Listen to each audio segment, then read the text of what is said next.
Easy Explain the Philosophy of Leibniz, Discourse on Metaphysics from 1686. So this is going to be the first essay that we take a bit of a deeper dive into by Leibniz, and his earliest for our consideration. And we're going to start by looking at the principle of sufficient reason, or PSR, that we see develop in the Discourse.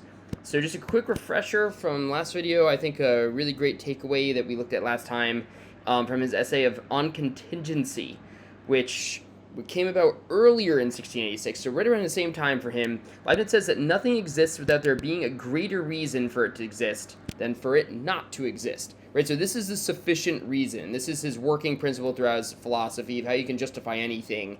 That if it exists for a reason, right? We can really just boil this down to everything happens for a reason, right? Not Descartes. Leibniz would be a believer in that. And as we move on into his discourse on metaphysics here, PSR doesn't come up explicitly, but it is still present, at least as it informs his best possible world arguments, and he's really going to develop those here throughout Discourse.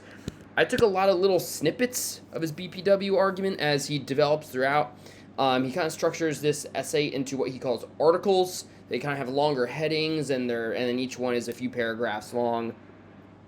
But just through the repetition of what he's building here, you're going to start to see how he believes that this world is the best of all possible worlds. And how do we get there? We kind of get there through God, as we'll start to see. So if we look at Article 4, Leibniz says that God acts always in the most perfect and desirable way possible, by definition, right? Moving to Article 5, God does everything for the best. Article 13, we see, too, that God will always do the best, and God always chooses the best. So we're starting to see this idea that if God had any sort of manifesting creative power behind this world being the one that exists, he clearly did it for the best. He only chooses the best. He acts in the most perfect and desirable way. Article 19, God always intends the best and the most perfect. This is by definition of God. This is what God is and who God is. So we see that this world that we're living in is the best possible one, kind of has to be for Leibniz, right? This is, again, being informed by the principle of sufficient reason. This world exists as the best possible one because there's no reason for it not to be, right? Especially coming from the perspective of God, if we can rationalize ourselves into those shoes. Then moving into monads in Leibniz's Discourse on Metaphysics, he does have a few things here where he starts to plant these seeds for his theory of monads. We'll start to get a picture of them. So looking at Article 9, Leibniz actually says that every substance is like a complete world and like a mirror or God or of the whole universe, which each one expresses in its own way. Somewhat as the same city is variously represented depending upon the different positions from which it is viewed. Thus the universe is in some way multiplied as many times as there are substances, and the glory of God is likewise multiplied by as many entirely different representations of his work. So here in Discourse we start to see this idea of his monads being these little tiny substances that are also manifestations and mirrors of the entire universe. It's like the universe is made up of an infinite amount of little tiny universes, and that's how we get to the universe. It's all kind of mirrored and built up in its own scale.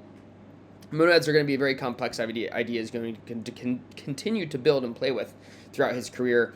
And finally, from his Discourse in Article 26, Leibniz says that our soul expresses God, the universe, and all essences, as well as all existences.